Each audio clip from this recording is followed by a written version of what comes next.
Okay, this is section 4.5, quadratic equations now. Okay, so our objective here is going to be to solve a quadratic equation by factoring. Now, you notice this, you see a different word here. We don't see expression anymore, we see the word equation. And that's going to be a lot different, okay, in terms of what the problem is going to look like. Okay, now, you're going to have equation, the difference between equation and expression is the fact that an equation has an equal sign and an expression doesn't. So all we're going to do is add in an equal sign to what we're doing right now. Okay, so wherever the graph of a function intersects the x-axis, or f of x equals 0, and as a matter of fact, you could just go ahead and cross that guy out and just say where y equals 0 for now. We haven't talked about function notation and all that stuff. We'll get to that a little bit later. Wherever the graph crosses the x-axis, that's where y equals 0, or what we call the zeros of the function. And you'll notice here on the graph there's two spots where the curve of a quadratic function crosses the x-axis. That's what we call the x-intercepts. Okay, and we're going to dive more into the whole graphing thing in the next part of the unit. It's going to be a little bit later, so I'm not going to get too deep into that, but I just wanted you to see. You'll see the reason why we're going to have two answers with everything, because you'll notice every quadratic equation is going to cross the x-axis at 2 points. Okay. Standard form of a quadratic equation, it says to find the zeros of a quadratic function y equals ax squared plus bx plus c. This right here, this equation right here is going to be very important. The standard form of a quadratic equation, ax squared plus bx plus c equals 0. That's what we're going to try and do. You'll notice as you look at this equation, this is a regular trinomial. Okay, and what we want to try and do is get that trinomial there so that we can end up factoring. Okay. The zero product property is going to come into play in this as well. And what the zero product property says, if a times b equals 0, then either a is 0 or b is 0. One of those guys have to be 0 because, for example, if I take 2 times 0 and I say that, let's say 2 is a and 0 is b, no matter whether a or b is 0, anytime I multiply by 0, it's always going to be 0. Okay? The zero product property, that's going to tie in here as well. Okay? How to solve a quadratic equation by factoring. Okay, that's what our section here is going to do. How to solve a quadratic equation by factoring. First step says we want to make sure everything is equal to 0. Now, there's a couple different philosophies on this. It says here get 0 on the right side. You want to try and do that as much as you possibly can and get the expression to the left side, but sometimes it doesn't work that way. Okay? The easiest way to kind of think of this is to remember that x squared must always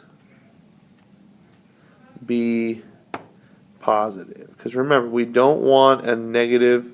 If we have a negative first term, we can't factor that. Okay, so we always want the x squared to be positive. So sometimes you're going to have it be on your expression be on the right side and 0 be on the left. It won't happen very often, but it will happen a little bit. And step number 2 says once we get everything equal to 0, then we're going to factor the expression just like we have been. Okay, so that part's not going to be any different.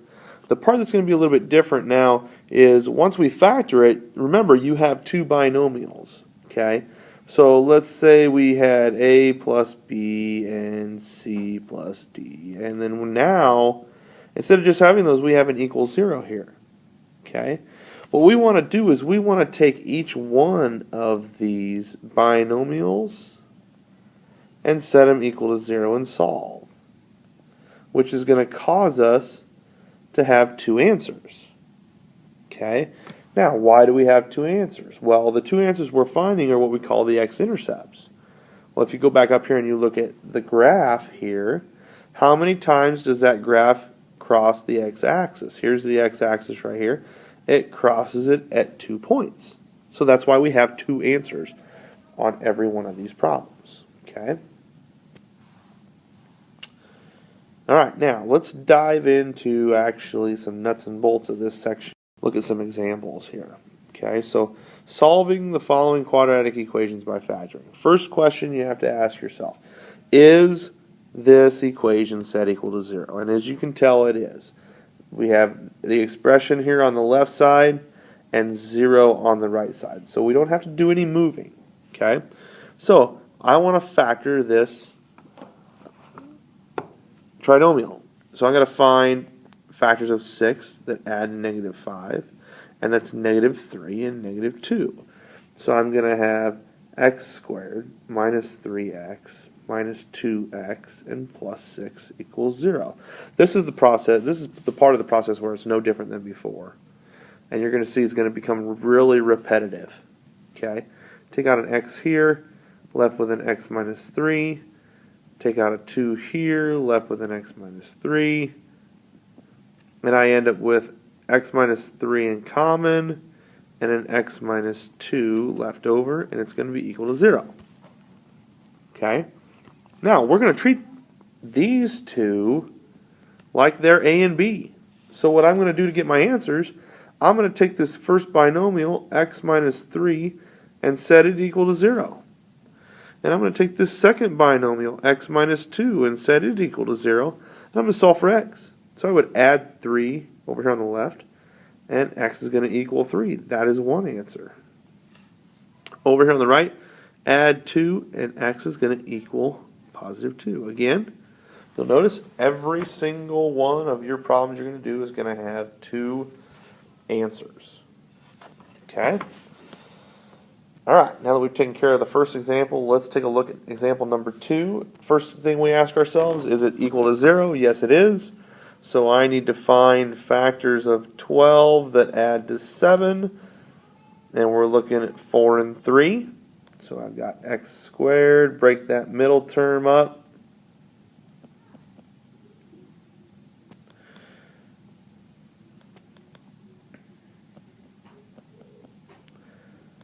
First 2 and last 2, factor out an x, factor out a 3. They both have an x plus 4 in common with an x plus 3 left over. Again, take both of these binomials, set them equal to 0. So x here is going to equal -4. And x here is going to equal -3. Because again, I subtract 3 and subtract 4 to solve. And again, we're 2 answers. Okay. Now the question is will all these problems have them equal to 0? Well, no, they're not. Example number 3. We start to have problems where, guess what? 0 is not on that right side. So we've got to figure out how to move things accordingly so we can get it equal to 0. Well, I'm going to go ahead and check, is the x squared term positive? If the x squared term is positive, I'm not moving it. Okay, so I'm going to go ahead and move this, add 12 to each side. Go ahead and add 12 to each side here since it's not equal to 0. I got to make sure that I have 0 on one of the sides. So I now have x squared minus 7x and plus 12, and now it's going to be equal to 0. And now I do the same process. Okay, once it's set equal to 0, I'm looking for factors of 12 in this case that add a -7, -4, and -3. So x squared minus 4x minus 3x and plus 12. Break down that middle term. Take out an x here, left with an x minus 4. Take out a 3 here, left with an x minus 4.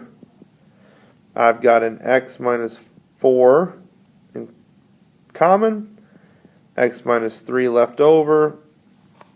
And now, again, got to set both these guys equal to 0. So this is going to be 4 here.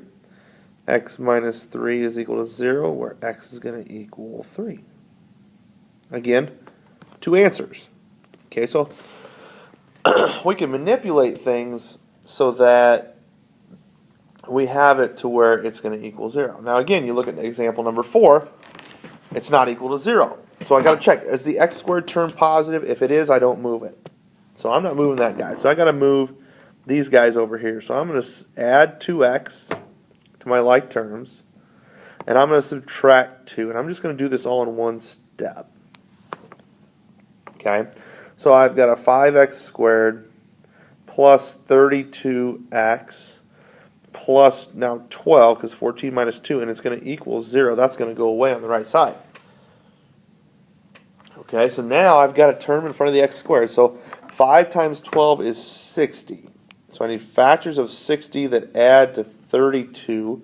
And I'm looking at 30 and positive 2. So I'm going to take in 5x squared plus 30x plus 2x plus 12 is 0.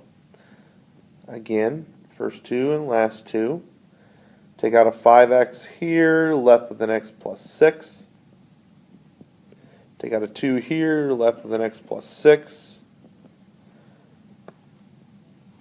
Now they got an x plus 6 in common, and a 5x plus 2 left over. Take each binomial, set them equal to 0. So x plus 6 is 0. This is going to be negative 6. 5x plus 2 equals 0. This one's a little bit different, because now we have a number in front of x. So I subtract 2.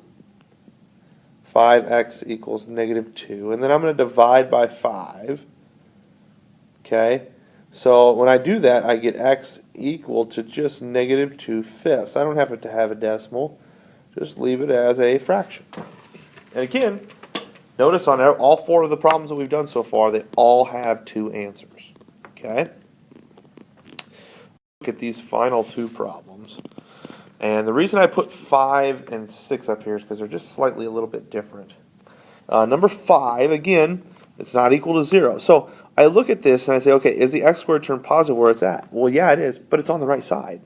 But that's okay. Okay? I can still move the 1. And so now I will have 0 equals 4x squared plus 3x and minus 1. Okay? So now I've got set equal to 0. And now I can factor. So I need factors of negative 4 that add to 3. Well, I got positive 4 and negative 1.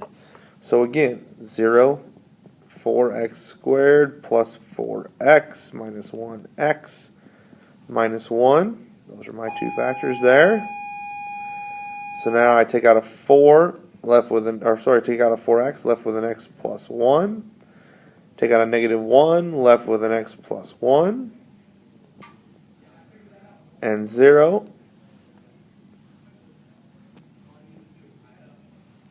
is going to equal, they have an x plus 1 in common. They got a 4x minus 1 left over. Okay? So now take these 2 guys, x plus 1 is 0, so x is going to equal negative 1. Okay?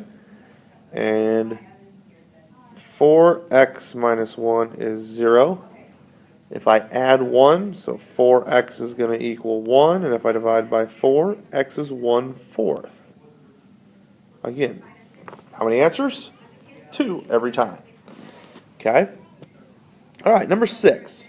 Last question here, and it's slightly different because as you look at the equation, you'll notice that it only has 2 terms on the left side. So we can't factor this like normal. What I'm going to try and do, again, take a look and see if you can find a greatest common factor, GCF. So as you look at these 2 terms, they both have an x in common. And if I take out an x, I'm left with an x and a plus 1 equals 0. Well, now I have 2 things here. Again, this is one item, an x, and this is the other item, x plus 1. So I take each item, x, set it equal to 0. Well, x is going to be 0. Over here I take x plus 1 equal to 0, which means x is going to equal negative 1. So x is negative 1 and x is 0. Again, you end up with 2 answers. Okay? So hopefully things are going well for you. And this is section 4.5 when we talk about solving quadratics by factoring. Again, pretty much a lot of the same things you're going to see, except for that last step's a little bit different. And we continue on. Miss